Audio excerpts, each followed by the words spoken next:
Mula sa bridge o pilot house ng BRP Cabra, tanaw kung paano sa lawak ng dagat bumabalandra ang mga barko ng China, kabilang na mismo ang mula sa China Coast Guard. Laking hamon ito para sa crew ng Philippine Coast Guard vessel kung paano malagpasan ang mga pangaharang para maisagawa ang supply mission. Sa pagkakataong ito,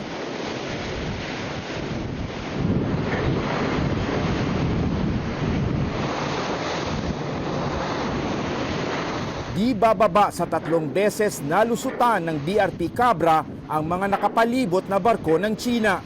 Ito yung halimbawa ng mga Chinese Maritime Militia. Noong mga nakaraang taon, itinatanggi pa ng China ang kanilang existence at ginigiit na sila ay mga lehitimong mga mangingisda. Pero sa pagkakataong ito, lantaran na silang tumutulong sa Chinese Coast Guard sa paghaharang sa mga barko ng Pilipinas.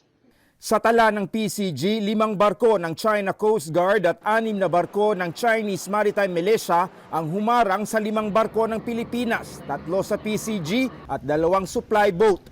Pero aabot raw sa 38 ang kabuuang bilang ng mga barko ng China na nakakalat sa palibot ng Ayungin o Second Thomas Shoal.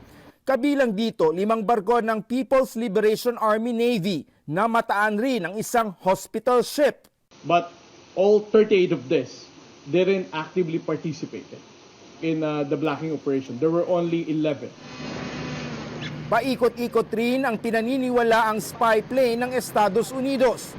Binugahan rin ng China Coast Guard Vessel 5203 ng water cannon ang ML Kalayaan.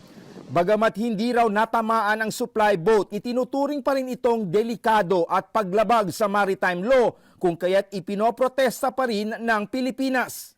It doesn't really appear good to see a fellow Coast Guard violating the rules they are supposed to protect. The behavior that does not reflect well what Coast Guard should do.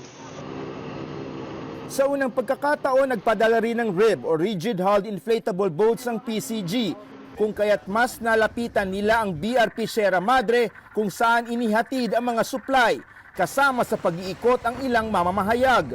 We don't want the Chinese government to still continuously argue that they have the total control of Ayungin Shoal. Itinuring ng Pilipinas na tagumpay ang misyon sa kabila ng mga panggigipit at ang masaklap na realidad na hinahamon ito sa sarili nitong teritoryo.